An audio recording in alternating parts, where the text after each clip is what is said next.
آپ کے سامنے اپنے بابا کی فکر کا امین بن کے آ رہا ہے اور ہمیں الحمدللہ یہ اعزاز حاصل ہے کہ مولانا مصدوق شاہ صاحب نے بات کی کہ سب سے پہلا جھنڈا میرے بابا جانی نے اٹھایا۔ 7 ستمبر کا وہ دن تھا کہ جس دن موڑ ملوانا کے قریب ہم نے ان 5 علماء کو تڑپتا ہوا دیکھا، لیکن الحمدللہ یہ سلسلہ رکا نہیں۔ ہم نے آگے پھر اسی جھنڈی سرزمین پہ 5 لاشوں کو بھی دیکھا جو اکتوبر کی 6 تاریخ کو ہمارے سامنے آئی، اور پھر ہم نے گزشتہ سال جنوری کی 5 تاریخ کو اس عظیم مرد قلندر کو بھی دیکھا کہ جس کی فکر آج بھی ہمیں بیدار کرنے کے لیے کافی ہے۔ اسی فکر کے امین ہمارے محترم بھائی شہید زادہ تشریف لائیں گے، مولانا محمد عثمانی صاحب، اور آپ حضرات کے سامنے اپنی باقی ضمیر کا اظہار کریں گے۔ تمام احباب ان شہید ذاتوں کو اپنی دعاؤں میں یاد رکھے گا۔ اللہ پاک آپ کا حامل ناصر۔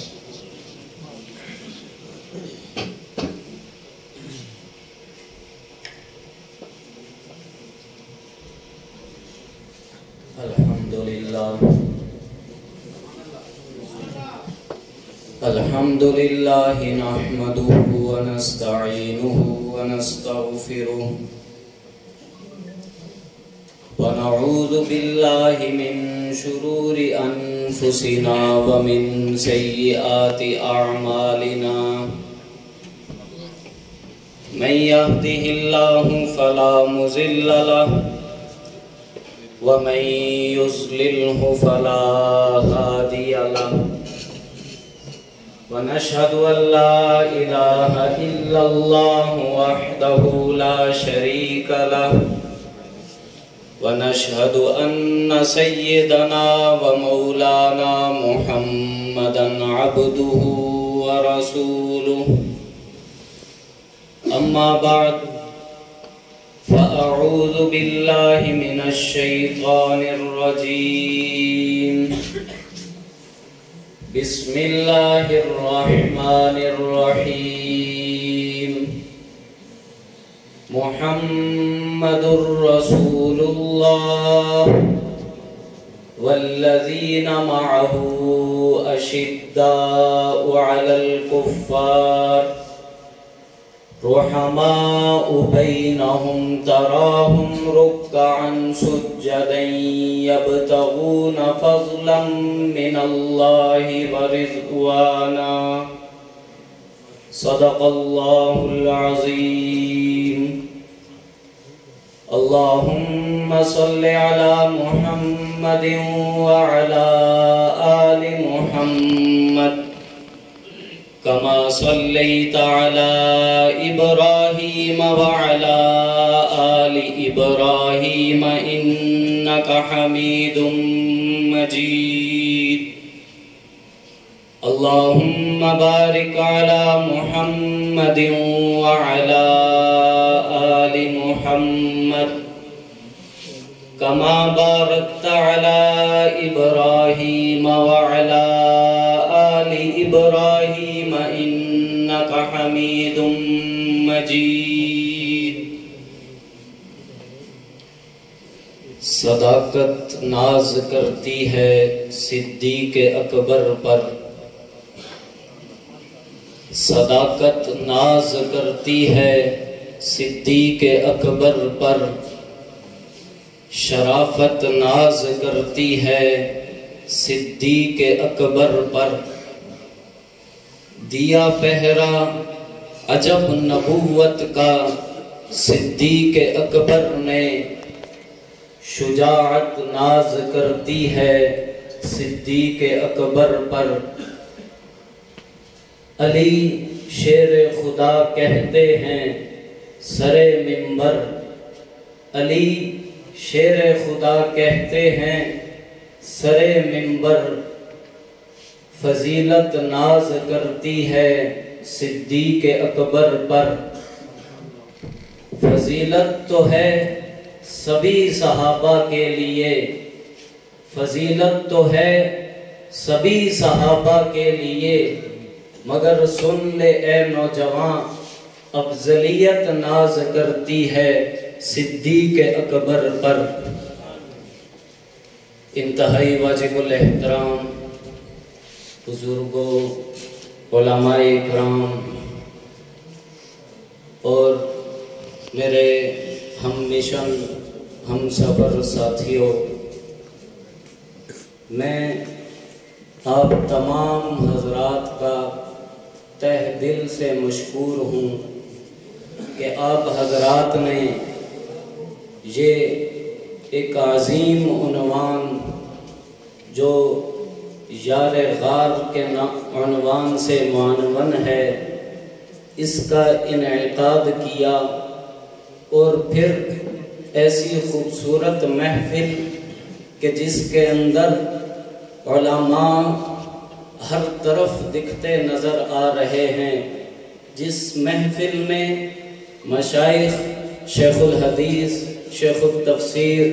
قراء حضرات اور مختلف قسموں کے مدارس سے منسلک احباب نظر آ رہے ہیں۔ میں آپ حضرات کے سامنے گویا کہ ایک اس ادنا سے بچے کی حیثیت رکھتا ہوں جس کو ابتداءً جب مدرسے میں بھیجا جاتا ہے تو استاد اس کو مختلف طریقوں سے سبق سکھاتا ہے، سمجھاتا ہے، اور پھر ایک دن اسے قابل بنا دیتا ہے۔ آپ حضرات کے سامنے میں اس طالب علم کی حیثیت رکھتا ہوں گویا کہ وہ اپنے اساتذہ کے سامنے سبق سنانے یا ان سے سبق پڑھنے کے لیے آیا ہے۔ یہ آپ حضرات کی محبت ہے کہ آپ حضرات نے اتنی حوصلہ افزائی کی، آپ حضرات نے اتنی محبتیں دی، خصوصاً سٹیج پر موجود علماء کرام، مشائخ عظام،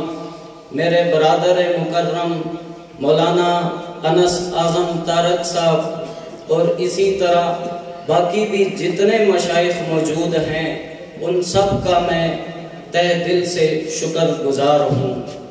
سامعین محترم، رات کافی بیت چکی ہے، سردیوں کی راتیں ہیں اور 11:15 کا ٹائم ہو رہا ہے، گویا کہ سردیوں کے لحاظ سے آدھی رات گزر چکی ہے۔ یہاں اس مجمع میں بزرگ بھی موجود ہیں، اس مجمع میں نوجوان بھی موجود ہیں، ہر قسم کا طبقہ موجود ہے۔ میں آپ حضرات کا زیادہ وقت نہیں لوں گا، بس ایک مختصر سی بات آپ حضرات کے سامنے رکھوں گا۔ جناب سیدنا صدیق اکبر رضی اللہ تعالیٰ عنہ کے حوالے سے آپ حضرات نے علماء کرام کی گفتگو، سیر حاصل گفتگو سن لی۔ میں صرف ایک وہ بات جو اپنے اساتذہ سے سنی آپ کو سنانا چاہتا ہوں کہ نبی اکرم صلی اللہ علیہ وسلم کا جب ہم وہ وقت دیکھتے ہیں، وہ زمانہ دیکھتے ہیں کہ جس وقت نبی کریم صلی اللہ علیہ وسلم کو حکم ہوا کہ آپ مکہ مکرمہ سے ہجرت کر کر مدینہ منورہ کی طرف تشریف لے جائیے، تو نبی اکرم صلی اللہ علیہ وسلم کا اس وقت کا جو عمل تھا اس پر میں کچھ بات کرنا چاہوں گا کہ نبی کریم صلی اللہ علیہ وسلم نے جس وقت ہجرت کرنے کا ارادہ فرمایا تو جناب سیدنا علی المرتضیٰ سے کہا کہ میرے بستر پر آؤ اور آ کر سو جاؤ۔ وہ وقت ایسا تھا کہ جب نبی اکرم صلی اللہ علیہ وسلم کے گھر کا محاصرہ قریش کے کفاروں نے کیا ہوا تھا، اور اس انداز کا محاصرہ تھا کہ ان کے ہاتھوں میں ننگی تلواریں موجود تھی، ان تلواروں کو لیے کھڑے ہوئے تھے۔ تو جناب سیدنا علی المرتضیٰ رضی اللہ تعالیٰ عنہ نے سوال کیا، اے نبی، اے پیغمبر، بتلائیے تو صحیح مجھے یہاں پر سلانے کی وجہ کیا ہے، بتلائیے تو صحیح، آپ تو جا رہے ہیں ہجرت کر کر مدینہ منورہ کی طرف، مجھے یہاں پر سلانے کی وجہ یا مقصد کیا ہے؟ تو نبی اکرم صلی اللہ علیہ وسلم نے فرمایا کہ میں تجھے یہاں اس وجہ سے سلا رہا ہوں تاکہ یہ جو باہر قریش کے لوگ جو تلواریں تانے کھڑے ہوئے ہیں ان کی کچھ امانتیں میرے پاس موجود ہیں، وہ امانتیں صبح ان کو ادا کرنا، اس کے بعد مجھ سے آ کر ملاقات کرنا۔ تو گویا کہ نبی کریم صلی اللہ علیہ وسلم نے اپنے گھر کے فرد کو، اپنے بھائی کو اپنے بستر پر سلایا اور سلا کر اس کے حوالے امانتوں کو کر کر امت کو یہ سبق دے دیا کہ میں کفار کی بھی امانتوں کا اس قدر لحاظ رکھتا ہوں کہ میں یہ چیز برداشت نہیں کر سکتا کہ میں چلا جاؤں اور میرے جانے کے بعد کوئی پیچھے یہ خدا نہ خواستہ کہہ دے، کوئی یہ بات کر دے یہ کیسا نبی ہے جو امانتیں ہماری لے کر چلا گیا، یہ کیسا نبی ہے کہ جو ہمارے مال دولت کو لے کر چلا گیا، یہ کیسا نبی ہے جس نے امانتوں کے اندر خیانت کر دی۔ تو اس وجہ سے جناب سیدنا علی مرتضیٰ کو ان امانتوں کے حوالے کیا اور کہا کہ آپ یہاں پر آرام کریں، اور خود کفار کے اس جرمٹ سے نکلتے ہوئے جناب سیدنا صدیق اکبر کے دروازے پر پہنچتے، اور سیدنا صدیق اکبر کے دروازے پر پہنچنے کے بعد ان کو اٹھاتے، جو سویا ہوا تھا اس کو اٹھا کر اپنے ساتھ لے جاتے ہیں، اور جو جاگ رہا تھا اس کو اپنے بستر پر سلا دیتے ہیں۔ آگے چلتے چلتے ایک غار میں چلے جاتے ہیں۔ جب غار کا وہ وقت دیکھتا ہوں تو عجیب منظر ہے کہ جس سیدنا صدیق اکبر کا انتخاب کیا، میرا وجدان کہتا ہے کوئی سوال کرنے والا سوال کر سکتا ہے کہ صرف سیدنا صدیق اکبر کا ہی کیوں انتخاب کیا؟ علی المرتضیٰ کا بھی انتخاب کر سکتے تھے، کسی اور صحابی کا بھی انتخاب کر سکتے تھے، صرف ابو بکر کا انتخاب کیوں کیا؟ تو میرا وجدان کہتا ہے کہ اس وجہ سے ان کا انتخاب کیا ہوگا کہ جب سیدنا صدیق اکبر کو لے کر چلے تو جب وہاں غار میں پہنچ گئے تو وہاں صرف سیدنا صدیق اکبر خدمت پر مامور نہیں بلکہ سیدنا صدیق اکبر کا پورا خاندان خدمت پر مامور ہو گیا۔ سامعین محترم، اسی طرح آگے چلتے چلتے سیدنا صدیق اکبر رضی اللہ تعالیٰ عنہ کی مختلف قسم کی وفاؤں کا تذکرہ ہمیں سننے کو دیکھنے کو ملتا ہے کہ کسی موقع پر جب نبی کریم صلی اللہ علیہ وسلم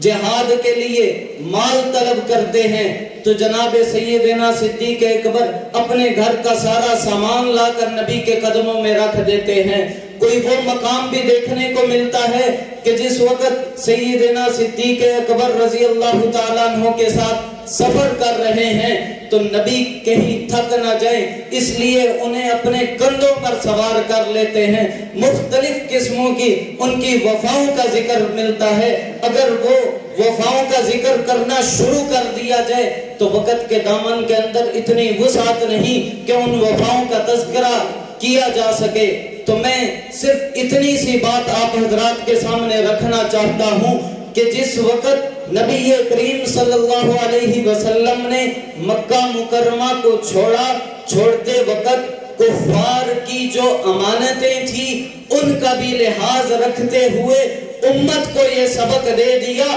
کہ 10 سال کا عرصہ گزرنے کے بعد مسلمانوں کی نمازوں کا بھی اسی انداز میں محافظ بن کر جاؤں گا جس انداز میں ان کفار کی امانتوں کا محافظ بنا تھا۔ جب ان کفار کی امانتوں میں خیانت نہیں کر سکتا تھا تو پھر 10 سال کا عرصہ گزرنے کے بعد اپنا جانشین اس شخص کو مقرر کر جاؤں گا جو جانشینی کا حقدار تھا، اس شخص کو مقرر کر جاؤں گا کہ جس کو جانشینی صرف میں نے نہیں عطا کی، وہ جانشینی رب تعالیٰ کا بھی فیصلہ تھا۔ قرآن کریم کو جب کھولتے ہیں تو قرآن کریم بتلاتا ہے ثانی اثنین اذ ہما فی الغار، جب ثانی کا لفظ میں عربی لغت کے اندر دیکھتا ہوں تو اس کے اندر مختلف قسم کی